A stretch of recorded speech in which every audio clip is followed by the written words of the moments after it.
Hi everyone, my name's Jen. I'm an author and book reviewer, and I thought I would start a new reading vlog today. I haven't said those words in a very long time. This is my first reading vlog back after taking mini maternity leave, which I am still on, but coming back to in a reduced capacity. And yeah, we're going to read the Women's Prize shortlist in this video, at least I hope so. That is the plan.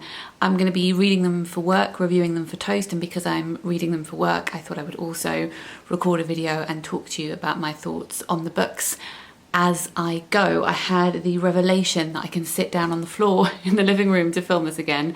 I haven't been able to do that in so long because frankly, if I'd got down on the floor, I never would have been able to get up again. A very minor thing, obviously, but still, that's nice. The Women's Prize are sending the 6 shortlisted titles my way. They haven't reached me yet, but today I have to go for a doctor's appointment, and it's the first time I'm leaving the house on my own in months. So I thought I would look at the titles on audio and maybe select one so that I can listen to it as I go to my doctor's appointment. So let us do that.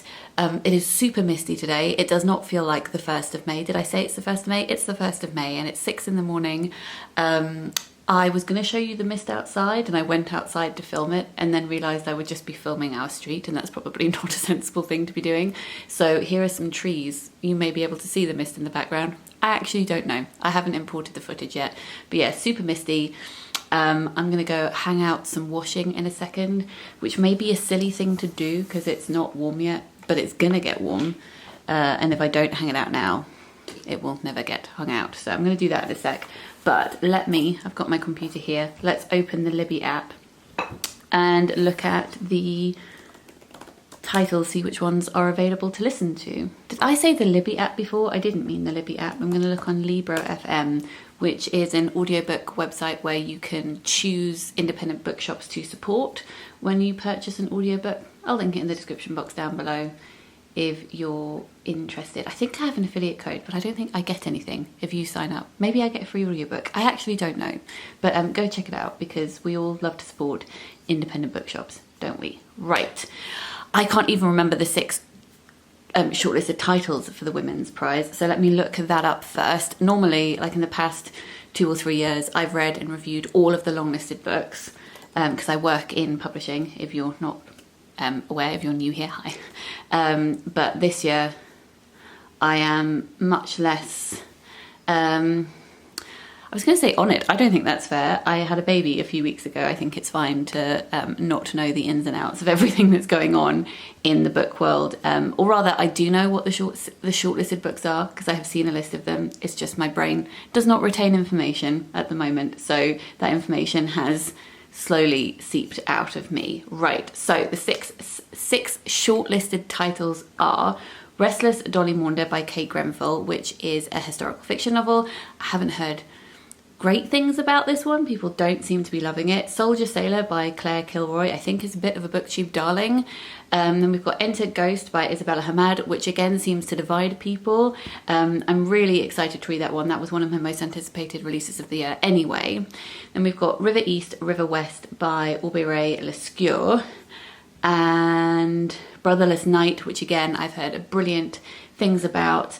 That one is by Vivi Ganeshananthan, and then we have got The Wren by Anne Enright. I have read Anne Enright before when I read the Women's Prize shortlist back in, was it 2016, The Green Road, and I thought it was okay, but I look forward to reading another title by her anyway and seeing what I make of it. Right, let's see which ones are available on audio. I wasn't planning to just cut off mid-sentence there, but I'm filming during nap times at the moment, and yeah, she woke up. I think this is going to happen throughout these videos, and in future videos there are going to be weird cuts, changes of scenery, changes of day. Let's call it artistic. We're just working with what we've got here. So it's the following morning. It is also 6 in the morning, so I'm getting deja vu. My hospital appointment yesterday was actually cancelled. It's going to be happening today instead.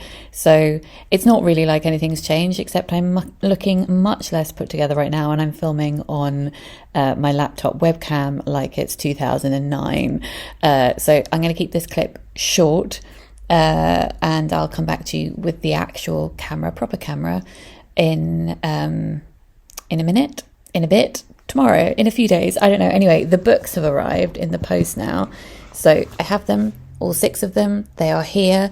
I, as I was saying in the last clip, went through Libro FM to see what audiobooks were available. They're all available as audio apart from Restless, Dolly, Maunder, which I think is probably not one I would have got on audiobook anyway. So I listened to all of the samples. They all sound pretty good, to be honest, on audio, but the one I decided to go for was Soldier Sailor by Claire Kilroy. I haven't started listening to that yet.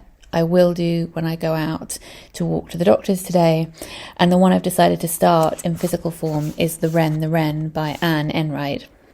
This one is, at the moment, we're hearing from a daughter who is discussing growing up and generational gaps. I really enjoyed this. She says, "My mother is strongly of the opinion that if you don't think about yourself, then you won't have any problems. For Carmel, her mother, having a pain means you are self-obsessed because being self-obsessed comes first and having a pain comes second, or an allergy, an intolerance, a sensitivity even. She might allow someone to have an allergy if they are, for example, in anaphylaxis and groping for the EpiPen, but when I was little, she did not believe in food intolerances, as though her belief was the deciding factor there.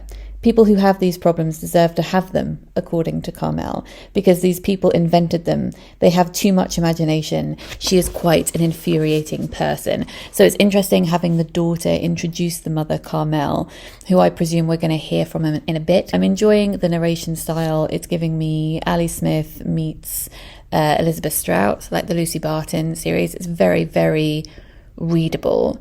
I think also the way it's being framed, having the daughter introduce the mother in this way, reminds me of Girl, Woman, Other by Bernardine Evaristo, where we would hear about a certain character from another character's point of view, then switch perspectives, and then our perspective would be altered as well. I think it's a very fun way to tell a story. So I am enjoying it so far, but I'm really not that far into it. So let me come back to you when I have read a lot more, and also when I have listened to some of the audiobook that I'm going to be listening to. I will insert some B-roll footage here of the local woods and birdsong, because that sounds like a nice thing to insert here, and I will be back shortly.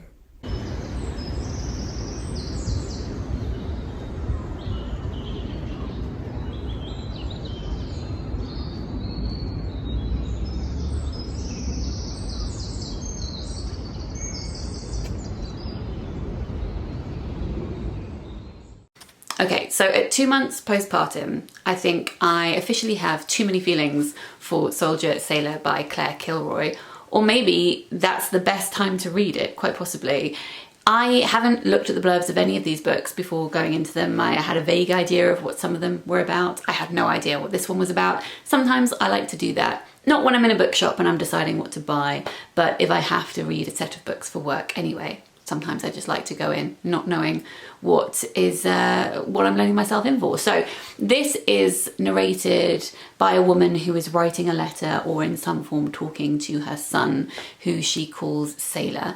And in this she's talking to him about those early days of motherhood and how completely lost she felt, and how time evaporated, had no meaning, how she felt no one really understood what was happening, and her partner, her husband, is so infuriating. You know that episode of Friends, and yes, I did just say that, the episode of Friends where Phoebe is annoyed with Ross and she can't remember why, and he keeps apologising while she tries to remember, and then eventually she remembers she's angry with him because she had a dream where he wasn't very nice to her, and Ross is just, perplexed by that. I had a similar experience with this, in that I started to feel rage towards my partner. I started to feel rage towards my husband because I was so with her on this journey, and then I had to have a word for myself and remind myself that my husband is a very supportive and caring person and parent, and my experience is not the same as the one that she is having, but I was just so invested that it was starting to bleed out into my life, given that we are me and the narrator at very similar points in our lives. And it's one of those books where you can so identify and feel for the narrator a lot of the time, but then she'll say something that's so out there and outrageous that you can't go to that place with her, and that really is so effective in a book because it makes you question her and yourself and the book and life and the world. And yes, this book is making me, as I said, feel all of the things. I hate this word when we're talking about books. It's like the word curation. I also hate that word. I hate the word raw, but I think it is appropriate here. It's a very raw book. It's unflinching in its look at motherhood. I do think it's a bit overwrought, the writing in places. A little too on the nose sometimes, maybe also a little too earnest. So for instance, at the very beginning of the book, she's talking about how she's decided that she hasn't even decided, she just knows she's going to do this. She's going to leave her baby in the woods for someone to find, and they can take him home because she's a bad mother and she can't deal with it anymore. So she goes to the woods, and then when she's in the woods, she finds the fetus of a bird that has died on the ground, and she's looking at it, and that is very confronting for her. And I just thought it's a bit, something maybe a little more subtle would have been good. Though I have to say, sometimes things like that I'm going to put this down. Sometimes things like that do happen. I remember when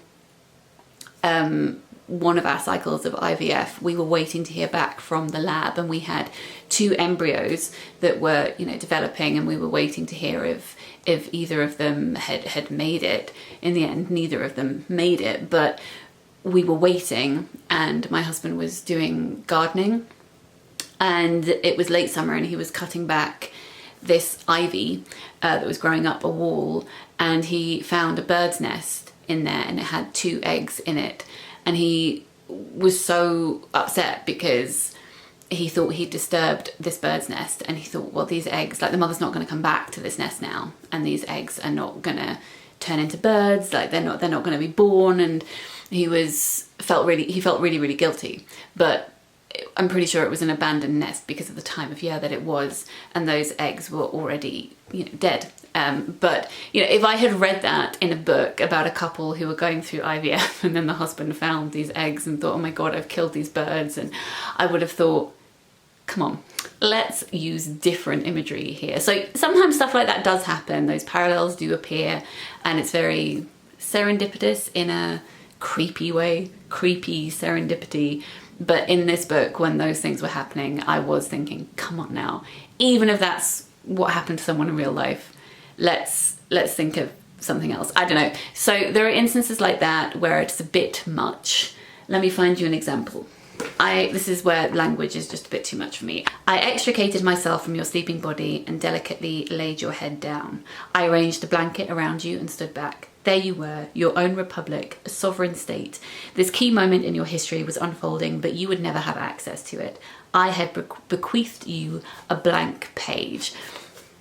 It's a bit over the top, that kind of writing for me. However, when she is talking about her frustrations, when she's talking about her relationship with her husband, when she's talking about the complexities of the feelings that she has for her child and how that flips and changes throughout the day, I think that is brilliant. When it's trying to be a bit flowery, I'm not loving that as much. What I am also loving about this book is how sometimes she talks about herself as the mother, or she'll say I, and sometimes she'll say you when she's talking about her son, or she'll say the son or the baby. And it's like she is disassociating by calling herself the mother as opposed to embodying that role and using the term I.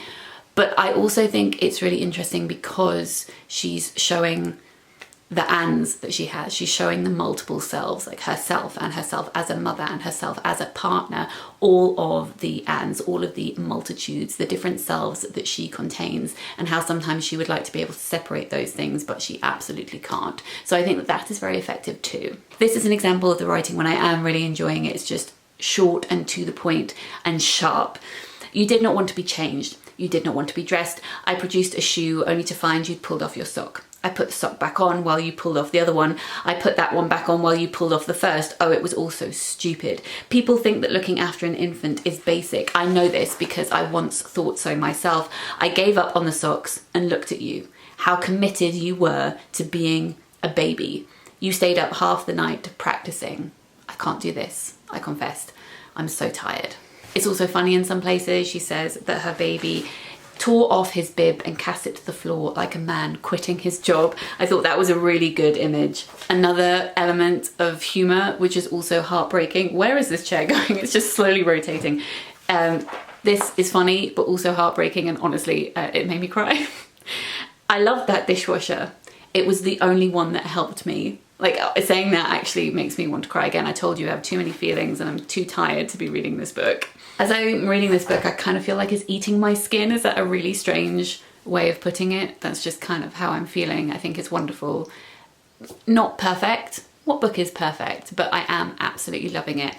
So I will let you know how I feel about it once I've finished. Or I should say I am listening to it on audio, but then also underlining things in the book as I'm going. And the audiobook narrator is brilliant. Who narrates it?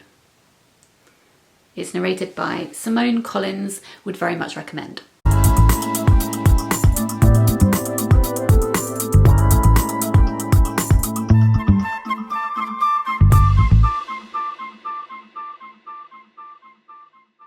I'm probably as surprised as you that I was able to make soup from scratch and focaccia the other day. Let it be known that that is not happening all of the time. I forgot to film the focaccia when it was finished, but it was delicious, and I will leave the recipe in the description box down below. I've made it plenty of times on this channel before. Here's a picture of one I made on a different occasion.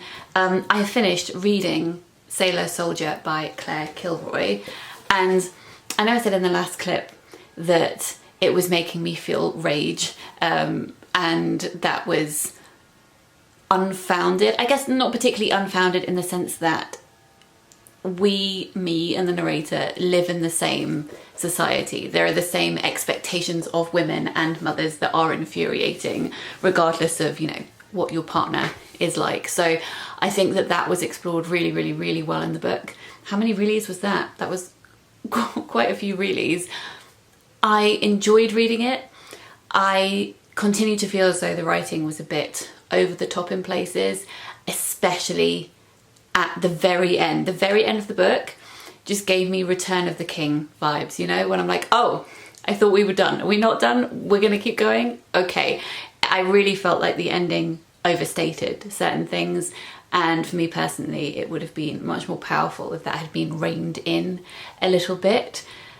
Yes, but overall, a really wonderful book, and weird that I've read it at this point in my life too. It's very difficult, isn't it, sometimes to separate a book from the time and the place that we have read it, and that is always going to be linked to this time for me. And I think that that makes it both more hard-hitting, but also perhaps more frustrating in a way as well. So it probably balances out, actually. So the next one that I have started reading is Brotherless Night by V.V. Ganeshananthan, and I am listening to this one on audiobook as well, and I am half of the way through. This is about Sashi, who wants to be a medic. She's talking about wanting to study as a form of healing, and also she talks about dissection a lot that they do in class. The focus on dissecting and healing is key to the overall narrative, because in this she's talking about family, particularly her brothers and their relationship with her across the Sri Lankan Civil War. I haven't read many books that depict the Sri Lankan Civil War. The main one that springs to mind is The Seven Moons of Mali Almeida by Jen Campbell, which won the Man Booker Prize in 2022. That one is very different. That one is very magical realist. It's about a ghost who is trying to locate his human body in a Hong Kong human axe kind of way. This one is definitely more family saga rooted in realism, and I am reminded of A Place for Us by Fatima Farheen Mirza and Transcendental Kingdom by Yarjassi. If you enjoy those books, as do I, then I think that you will enjoy Brotherless Night, because both those books are about missing brothers in one form or another. It's mostly written in third person, though occasionally she will address the reader and write in second person, which is very confronting and also catches you off guard because she does it so rarely. It's almost like she wants to make sure you're still listening, that you're still with her, that you're paying attention. I think that that works really well. At the beginning of the book, Sashi also says how she can't remember the exact details of every memory that she is retelling, because she never thought she'd be called upon to be a historian recounting these events. She was just living her life. Aside from huge things occurring, she asks, how do we know when we're living in what will become an important moment? How can we track the causality of events? How do you know to gather evidence? How do you know what is evidence of a war coming? How do you know you're in the thick of it until you can't escape it? One of the lines that I underlined was, am I imagining or am I remembering? I think there's just so much truth to the everyday in this book. When they go to temples, Sashi says, you would have thought that gossip was a form of worship. And when she's talking about her relationship with her siblings, it made me giggle. She's walking home from the library with one of her brothers one day, and this is a time that she really cherishes because they have a giggle and a laugh and a meaningful conversation. But outside of this very specific interaction, that brother will pretend almost like they're not related and will not deign to interact with her at all. And that's just so siblings. Sashi said, we waited for political trouble in the way we waited for exam results, and that pairing of war and education is repeated throughout the first half of the book. Sashi wants to be a medic, as I said, and so much emphasis is placed on education and looking towards the future and building something for yourself. And of course, in the face of war, all of that becomes precarious or twisted or taken away from you.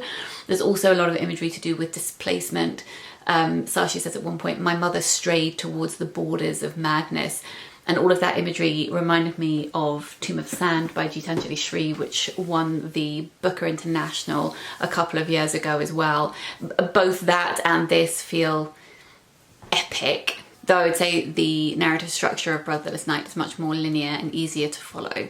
So lots to admire so far, and we'll see how I get on with the second half of the book.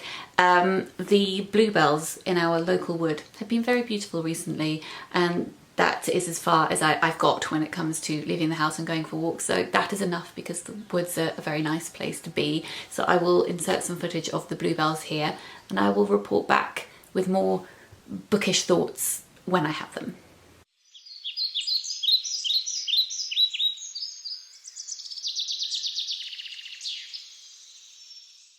Hi, it has been 2 weeks. Maybe 2 weeks, maybe a week and a half, doesn't matter. No, but I'm telling you anyway. Hi, I have finished reading Brotherless Night by B.B. Ganeshananthan, and I really admired this book. I really appreciated how much information it was able to convey to the reader, the amount of research that had clearly been done and had been transposed into a narrative style that didn't feel too information heavy. I think the balance was there, especially in the first 2/3 of the book, I would say. It's very different to a book I'm going to mention now, but I admired it in the same way that I admired Great Circle by Maggie Shipstead, which was shortlisted for the Women's Prize in 2022. I think that both that and this are books that I can see are so accomplished. And I suppose like Demon Copperhead by Barbara Kingsolver too. Those kind of books I can tell have been crafted so exquisitely, but personal taste wise, they're not the kind of books that I end up absolutely loving. And that's because they're covering such a huge amount of time. All three of those books are chronicling most of a person's life. And I think I prefer reading about quite short periods in a person's life where we can really get under the surface and experience things with them in real time. And whilst we get some of that in Brotherless Night and the other two books that I just mentioned, it's doing something completely different. And that's just not something that I, for some reason, enjoy as much. I think I like the blank spaces that exist outside of novels. I like trying to fill in all of the things that we don't know about people, things that happened before we met them and things that are going to happen to them afterwards. Especially towards the end of Brotherless Night, it felt as though the author was trying to tell you everything about these characters' lives and wrap up everything in a bow. And I just don't ache for that.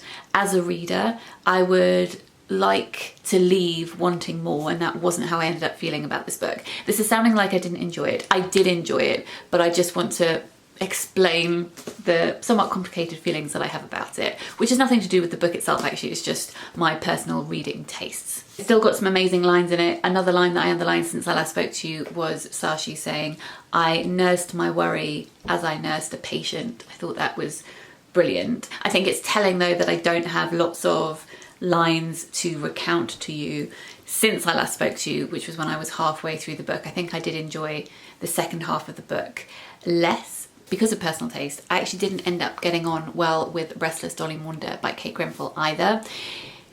I felt similarly to this one as I did when I was reading Kate Tempest's book, The Bricks That Built the Houses, in that this book introduces us to character after character after character, and then it will give us an interesting anecdote about them, and it will describe things in unnecessary detail.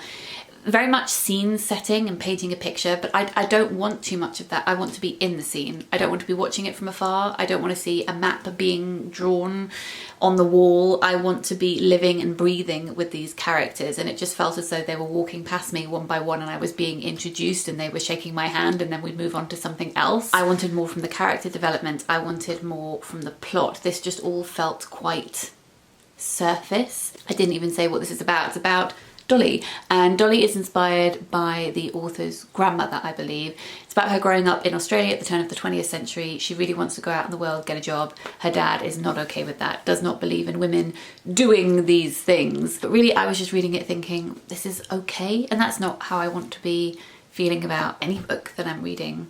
But I also particularly don't want to be feeling that about a book that's been shortlisted. Thematically, I can see why it's been shortlisted, but the writing is not really there for me personally.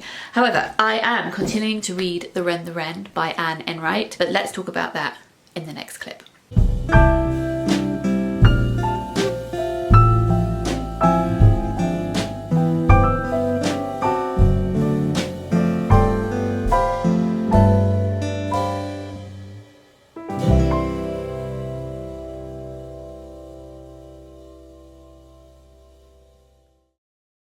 I got a present from my past self today because 18 months ago I signed up to Freddie's Flowers, which is a subscription flower service, but I don't use it as a subscription. I basically just have it paused, and occasionally I might get some flowers. I think I've done it 3 times since signing up a year and a half ago. But I'd forgotten that I hadn't cancelled the next lot, so some flowers arrived today and they're so beautiful. I'm going to insert a cutaway here. It is peony season, which I know is very cliched on the internet, but they're very, very beautiful. And I'm very happy that they're in my house, in my living room, and they smell amazing. So thanks, past me, for forgetting to cancel that. I have nearly finished reading The Wren by Anne Enright, but not quite.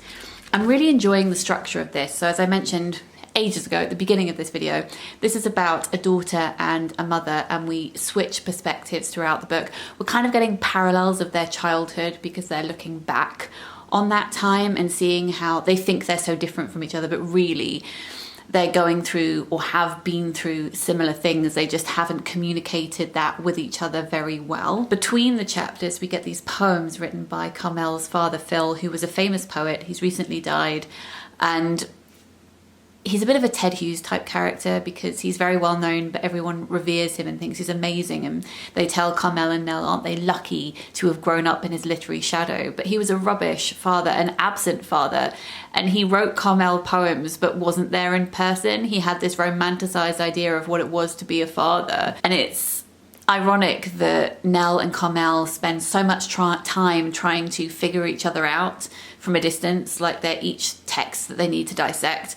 But everybody else is focused on the texts that their father or grandfather, in Nell's case, wrote, and idolizing that at the expense of the women. These women's stories become forgotten. Their tales of existence and selfhood, of caring and responsibility, are seen as not noteworthy, not something that we should be paying attention to. And this thought is so pervasive that the women have started to feel that about each other, especially looking backwards. So Nell thinking about her mother, and Carmel having thought that about her mother before her, and how frustrating it is for the focus in those families to have always been on a male presence. When Carmel's dad left, people said that he was going off and finding himself, as if he hadn't just abandoned his family. I like that added layer of the poems in here being not fake poems because they are poems, but poems written by Anne Enright, who is trying to be this character, Phil, and all of this discussion about authorship and stories and what's important is wrapped up within a novel. It's all very meta. It is funny in places as well, though. Let me find you this bit that made me laugh out loud.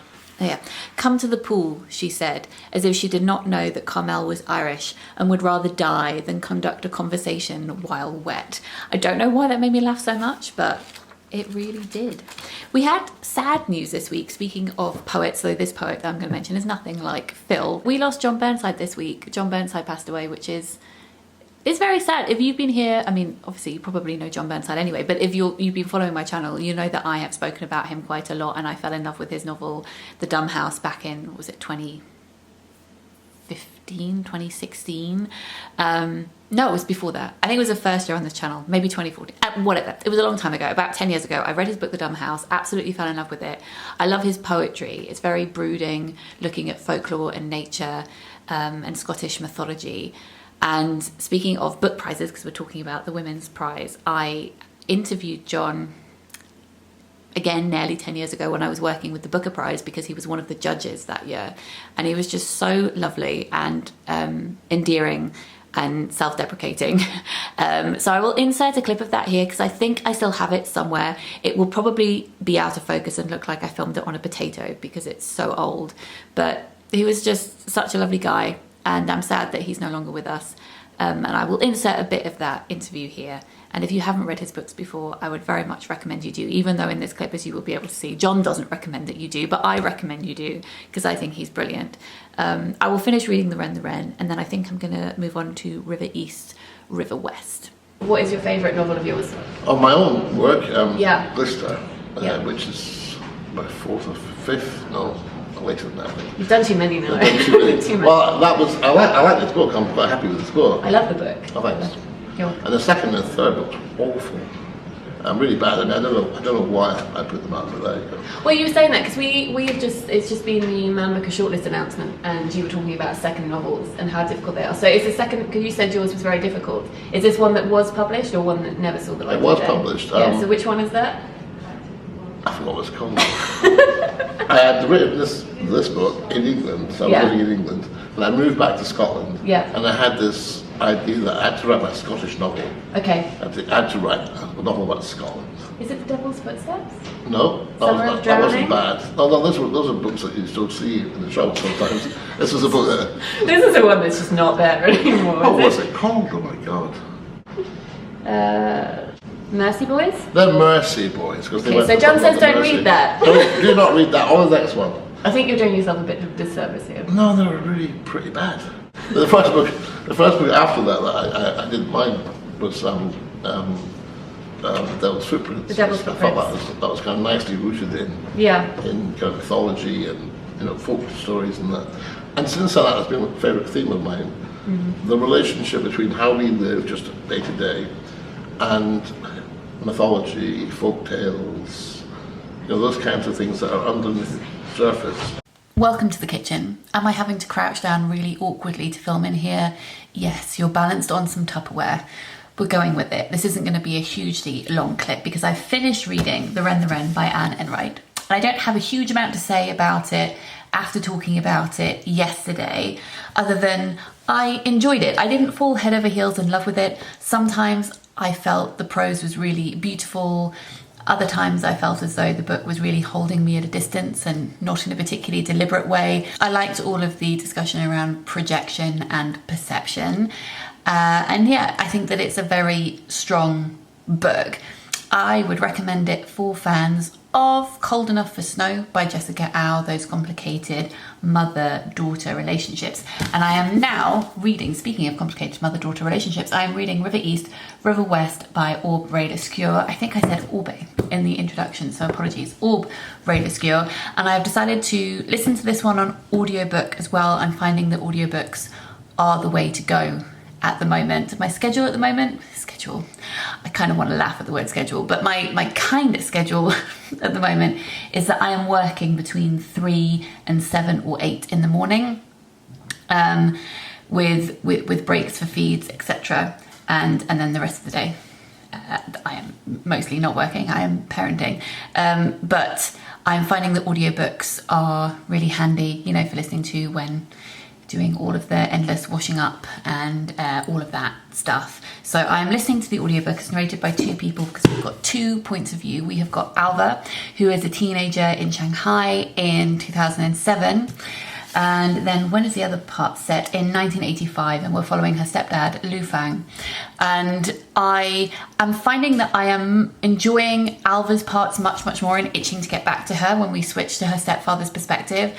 But it is becoming more of an even field. I'm feeling more intrigued by him. I'm just automatically more drawn towards coming of age female perspectives, I think. So yes. I'm very impressed that this is a debut as well. I have a very good feeling about this book, so I will read the rest or more and will report back. I currently have 10 minutes to myself. I'm going to make some lunch for us. I have lots of healthy things in the fridge which I will be using to make lunch, but I also have some strawberries and some double cream, and I may make some scones because they're so easy to make. Literally take 5 minutes to make. Rub together some self-raising flour and butter, bung some milk in the microwave, and then add a bit of lemon juice to kind of turn it into buttermilk. Then bring all that together and then you just shove them in the oven. So I think I will do that because, you know, healthy food is great, but we've got to have balance, haven't we? So I think I will make those, and I will check back in with you in a bit. I'll link the recipe down below.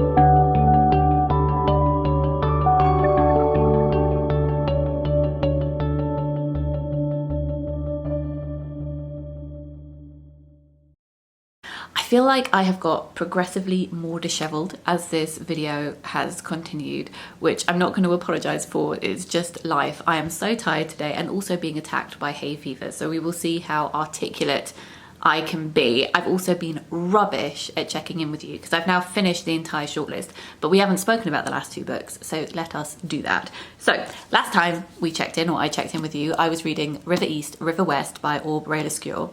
I made no notes when I was reading this book, and sometimes that is a really bad sign. Sometimes it's a sign that I don't want to underline anything, the text is not gripping me, it's not making me think things. That was not the case with this book. I now want to reread it and make those notes because do you ever find sometimes when you love a book, it's really difficult to articulate why you love it because it swept you up and left you with a feeling? And that's kind of how I feel about this one, which is not great when I need to tell you why I would recommend you should read it too. I will say I cried twice when reading it. I will say I hugged it. Like I literally hugged this book when I finished reading it. It's brilliant. So we're following Alva, who's a teenager in Shanghai in 2007. Her mum's American, moved to China several decades earlier, and Alva's really unimpressed that her mum has decided to marry their very rich landlord.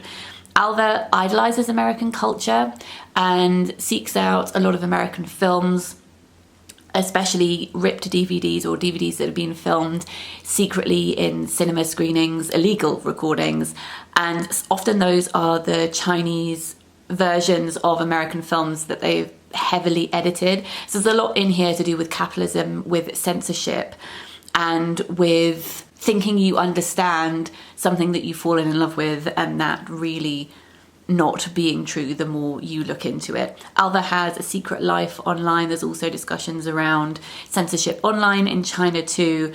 And then we also have sections from Lu Fang, her new stepfather's point of view in the 80s, when I was going to say something, but that would be a spoiler, so I won't. So we're just getting these 2 time frames. And in the last section, I said I was more drawn to Alva's parts, and that's because I'm just more drawn to coming of age narratives about young women. but the more time I spent with Lu Fang, the more invested I became in his timeline too, in this kind of reverse American dream story. It's all about money and class and family secrets. And I don't think that they're hugely similar, but I do think that if you have read and enjoyed The Bee Sting by Paul Murray, you would also really enjoy this. And I think that there are interesting conversations to be had between this and the Wren when it comes to the history of mother and daughter relationships and what people choose to share with each other, but also interesting conversations to be had between this and Enter Ghost when it comes to censorship, when it comes to performance, when it comes to money. I wish I had more intelligent things to say about this one, but honestly, I just loved it, and I would really, really love you to read this one too. Maybe I'll reread it and then have better things to say about it. Then I read Enter Ghost by Isabella Hammad. I also listened to this one on audiobook, and I thought the audiobook was really well narrated. Let me find out who the narrator was. It's narrated by Nadia Albina. I will say that even though she did a brilliant job of narrating it, some of this is set out as a play, and that doesn't make for the most enjoyable listening experience because the narrator will say the person's name followed by what dialogue they're saying. So yeah, that's not her fault, but something to bear in mind if you're picking up the audio. I think maybe this works the best in print if that is an option for you. It is about a character called Sonia who goes back to Palestine from London to go and visit family and gets roped into being in a production of Hamlet in the West Bank. I have read Hamlet, but it was about 20 years ago and it was at university. I've only read it the once and I've never seen it performed, and I find that if I've seen a Shakespeare play performed, if I've read it more than once, obviously it sticks with me more. I read it in a term where we read every single Shakespeare play apart from the histories. So it was a bit of a lot, and I don't remember a huge amount about it. And I did think, should I reread Hamlet before going into this? But when we're looking at prize books, or any book actually, I suppose it has to stand on its own 2 feet. I am sure that I would have had or noticed more things that are really intelligent and intertextual about this if I had revisited Hamlet first. But just in case, like me, you were thinking, do I need to do that before reading this book? I would say you don't. At the beginning of this book, I wasn't sure about it because there are parts to do with Sonia's family history that she's recounting that ended up feeling a bit listy and not particularly integrated. But I found that to be less the case the more into the book I got, and overall I thought it was really well structured. This is a novel about really the importance of art, or asking what is the importance of art? What can art do to get across important stories, and how can we use stories that will reach a wide audience to talk about something that maybe the press doesn't want to talk about. So in this instance, the director of this play, Mariam, is thinking about how can we turn Hamlet into a Palestinian story? How can we talk about occupation? How can we talk about censorship? And how are we going to be allowed to talk about those things through the guise of this play without our play being shut down? It's impossible to read this book and not think of the current genocide in Palestine. It's also bizarre to be reading a novel that is specifically asking what can novels and plays and art in general do to get under the surface in a more than subtext kind of way, to hold an audience, to have conversations or opening conversations around occupation, censorship, murder, and also how frustrating that that's how a lot of these conversations have to happen. Sonia says at one point the street is a stage, and the title Enter Ghost is a scene in Hamlet where this ghost is talking. In this case, in their production, it's off stage or as a silhouette that is hovering over the characters on stage. And this is all about hauntings, about conversations that are happening off the page. Also hidden family secrets. Sonia discovers things about her family that she didn't know before. The drama imagery also comes out in other ways. Some of these characters are playing multiple characters in Hamlet because they don't have enough actors, but also some of the characters in this book have multiple identities that become revealed as the novel progresses. Sonia's ex-partner is called Harold, and he was a director, and it was almost like he was directing her life, and now she's allowing this woman in Palestine, Mariam, to direct her life instead. And I wondered if her ex-partner being called Harold was a reference to Harold Bloom and kind of separating or not separating texts from their authors and from external context, arguing against that, you know, that we need to bring context to the things that we are reading. We can't be lazy readers. We need to be active participants. As I said, some of this is set out like a script, and that could feel gimmicky, but I don't think that it did actually. I thought that it worked really well. If I was going to do book maths on this book, there are 3 books that I would mention. I would mention The Centre by Aisha Manazir Siddiqui when it comes to translation, because they're performing this play in Arabic. So discussions on translation, on colonialism, on occupation. I would also pair that with Station 11, which is a post-apocalyptic book about a troupe of actors who are performing Shakespeare at the end of the world. Again, asking what can art do to help us, to heal us. And I would also pair it with Playing Games by Huma Qureshi when it comes to sister relationships and also discussions surrounding fertility. So yeah, this is another one out of the 6 that I would love to reread at some point. So I have read all of these books now. I think it is such a strong list this year. When I have read the long list for the Women's Prize, which I have done for many years, and also when I followed the Booker and have read either the long list or the short list, I have always been able to guess the winner. I feel quite proud of that. I've always been able to guess the winner. I've never put a bet on. You can actually bet on these prizes. I've never done that, but I've always guessed correctly, apart from when Benedine Evaristo and Margaret Atwood won together. I didn't guess that. Nobody guessed that, or pretty much nobody guessed that. But otherwise, I've been able to guess. This year, I am struggling to guess. So let me rank them. I would put Restless, Dolly, Maunder as my least favourite out of these books. Then I think I would put The Wren by Anne Enright. Then I would have Brotherless Night by V.V. Ganeshananthan. After that, I would say Soldier Sailor by Claire Kilroy. And then the top 2, it is such a close call. But today, I would put Enter Ghost as a second, and then River East, River West as my favourite. But honestly, these 2 books are so brilliant, and it kind of feels a bit pointless separating them, to be fair. So these, oh no, you know what? These, my top 4, I could see any of these winning. Brotherless Night recently won the Carol Shield Prize. I think Brotherless Night is more likely to win than the Claire Kilroy book. I honestly don't know. I would say one of these 3. I mean, it's a bit of a cop-out, isn't it? It's one of these 6 is going to win. That's my prediction. It really depends, obviously, on what the judges are saying, how divided they are. They all have to come to an agreement about a book. And some of these books, I suppose, could be quite divisive. Someone may really hate one of them. I don't know. I don't know who is going to win. I don't know, but I really enjoyed reading all of these 6. I am quite frankly surprised that I have managed to read them all, but I'm really happy that I was able to do so and to film this video for you. I hope that you have enjoyed it. Please let me know which of the 6 you are either most interested in reading or have read and really enjoyed. If you are new to my channel and you would like to subscribe, that would be amazing. And if you enjoy the content that I put out and you have a spare $1 or £1 to throw in the tip jar, I would also really love that. Link to Patreon is in the description box down below. I post a few extra things over there. We have a book club, monthly kind of book, not quiz, but conundrum, a bookish conundrum, and updates and stuff like that.